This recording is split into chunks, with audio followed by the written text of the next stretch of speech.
इसके पहले हमने देखा कि महाराष्ट्र के सातारा जिले में जो कास पठार है वहाँ पर उसका नाम भी विश्व प्राकृतिक विश्व विरासत सूची में उसका नाम भी हाल ही में क्या हुआ है, दर्ज हुआ है।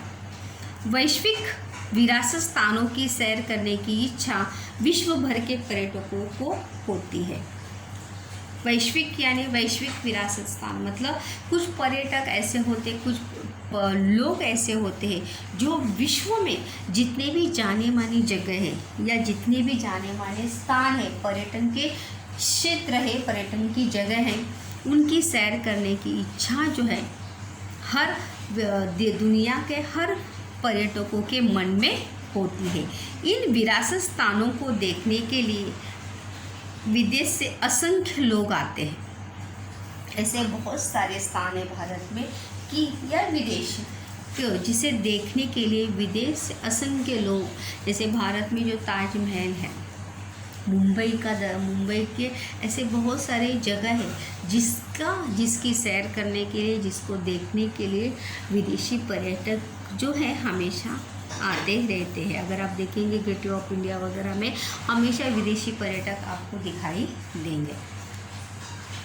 वैश्विक विरासत स्थानों में भारत में किसी स्थान को चुने जाने पर हमारी छाती जो है तन जाती है। छाती तन जाना यानी छाती गर्व से फूलना। मतलब अगर हमारे देश के किसी भी सांस्कृतिक या प्राकृतिक स्थान का उल्लेख जो है या उसका समावेश जो है विश्व विरासत सांस्कृतिक या प्राकृतिक सूची में होता है तो हमें जो है गर्व महसूस होता है। देखिए विश्व विरासत सूची 6 हमारे 4th चैप्टर में ये सब था कि विश्व विरासत सूची में कौन कौन से नाम वगैरह है।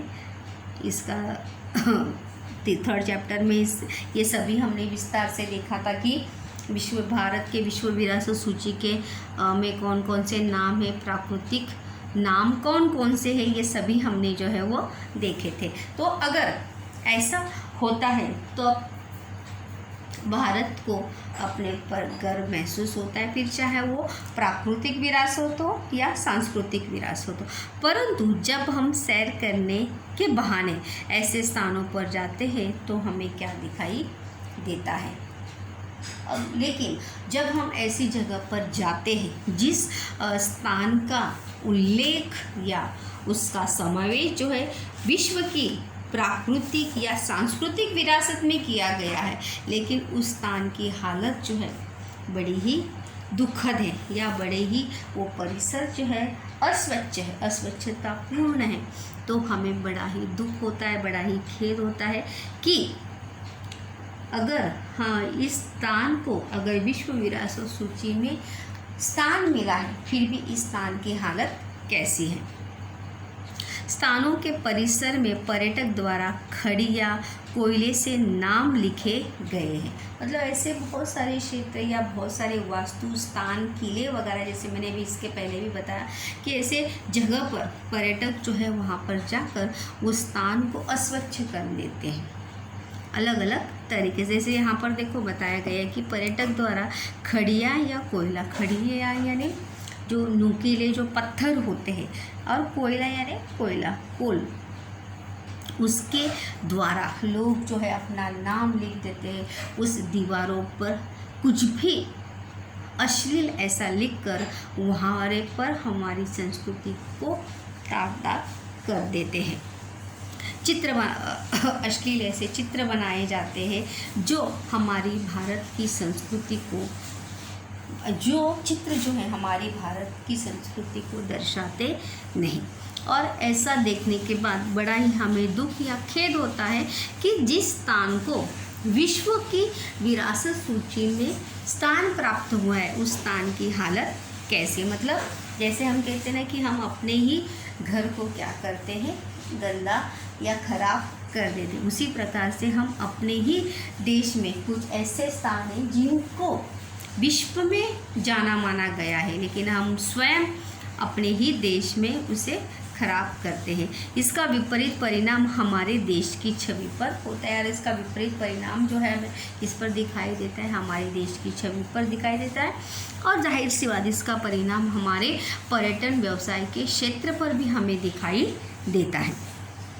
पर्यटन स्थानों के संरक्षण हेतु निम्न संकल्प करना आवश्यक होता है। और इसीलिए कभी कभी देखो न्यूज़ वगैरह में अगर ऐड देखेंगे तो आतिथ्य देवो भव, इस प्रकार से आमिर खान का देखो ऐड बीच में हमेशा बीच में आ रहा था कि किस प्रकार से हमारे देश में जो भी पर्यटक आते हैं उन्हें हमें एक, जैसे हम कहते हैं कि आतिथ्य जो है भगवान का दूसरा रूप होता है, और उसी प्रकार से हमें उसके साथ सभ्यतापूर्ण व्यवहार करना चाहिए। उसके साथ छल कपट न करते हुए, असभ्य व्यवहार न करते हुए, असभ्य वर्तन न करते हुए। ये ओपन हैंडेड भी क्वेश्चन जो है बच्चों आ सकता है कि पर्यटकों के साथ किस प्रकार से व्यवहार करना चाहिए, या पर्यटन क्षेत्र में पर्यटन व्यवसाय क्षेत्र में विकास करने हेतु हम कौन कौन सी चीज़ों के प्रति सावधानी रख सकते हैं, या हमें कौन सी सावधानी रखना जो है वो आवश्यक है।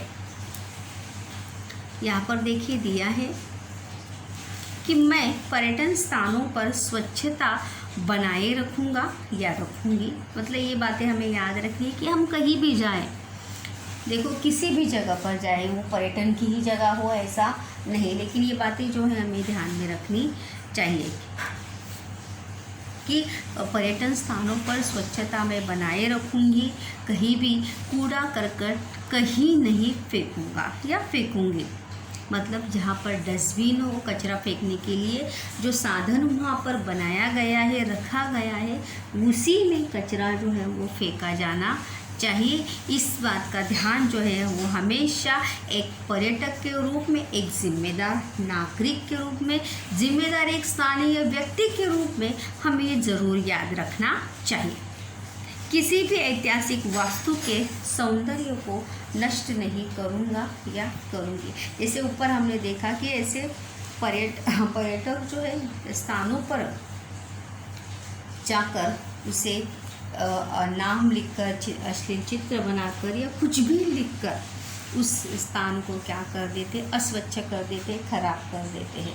तो उस ऐतिहासिक वास्तु के सौंदर्य को खराब न करते, उसकी सुंदरता को तार न करते हुए, हम उसकी सुंदरता बनाए रखते हुए उस पर्यटन क्षेत्र का आनंद लेंगे, या उस पर्यटन क्षेत्र की क्या करेंगे, सैर करेंगे। नष्ट नहीं करूँगा या नष्ट नहीं करूँगी, ये सभी चीज़ें जो है पर्यटन के विकास हेतु बड़ी ही महत्वपूर्ण है कि अगर हमें अपने देश में पर्यटन का विकास करना है या पर्यटन व्यवसाय का विकास करना है, तो सबसे पहले किसे बदलना आवश्यक है, स्वयं को हमें खुद बदलना आवश्यक है। क्योंकि जब तक हम स्वयं नहीं बदलेंगे तब तक किसी में भी परिवर्तन जो है वहाँ पर होगा नहीं।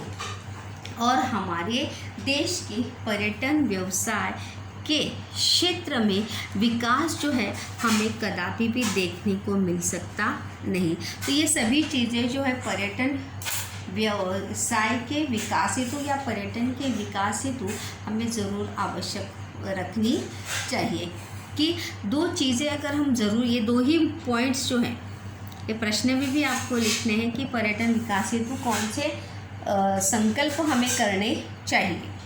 तो ये दो संकल्प हमें ज़रूर याद रखने चाहिए कि मैं पर्यटन स्थानों पर स्वच्छता बनाए रखूँगा, कूड़ा करकट जो है, कचरा है जो है इधर उधर न फेंकते हुए, कचरा एक सही जगह पर या जहाँ पर उसे फेंकना है सही जगह पर फेंक कर अपना एक जिम्मेदार नागरिक का कर्तव्य बिठाऊँगा। और किसी भी ऐतिहासिक वास्तु को, मतलब हम वहाँ पर एक, मतलब जो भी वास्तु है, ऐतिहासिक वास्तु हो या प्राकृतिक जगह हो, प्राकृतिक स्थान हो, उस स्थान को, उस वास्तु को खराब न करते हुए, उसके सौंदर्य को, उसकी सुंदरता को बेदाग न करते हुए, खराब न करते हुए हम उस पर्यटन क्षेत्र का आनंद उठाएंगे। और तभी जाके हम अपने पर्यटन व्यवसाय में या पर्यटन क्षेत्र के में हम विकास कर सकते हैं, या पर्यटन व्यवसाय विकास में हम आगे बढ़कर हमारे देश में देशी और विदेशी पर्यटकों की आने वाली संख्या में क्या हो सकती है, बढ़त हो सकती है, या देशी और विदेशी पर्यटकों की आने वाली संख्या जो है ज़रूर बढ़ सकती है, अगर इन सभी बातों का अगर हम ध्यान रखेंगे। और सबसे अहम मुद्दा जो है वो है कि आतिथ्य देवो भव। हमें जो है पर्यटक को एक भगवान के रूप में मानते हुए उसके साथ सभ्यतापूर्ण व्यवहार करते हुए अपने देश का भी सम्मान रखते हुए, या हमारे देश की संस्कृति, सभ्यता, इन सभी का ध्यान रखते हुए पर्यटकों की मदद हमें ज़रूर करनी चाहिए। एक स्थानीय व्यक्ति को तो करनी ही चाहिए, लेकिन साथ ही साथ जो गाइड्स होते हैं, मार्गदर्शक होते हैं, उन्हें भी एक जिम्मेदार व्यक्ति का कर्तव्य निभाना चाहिए।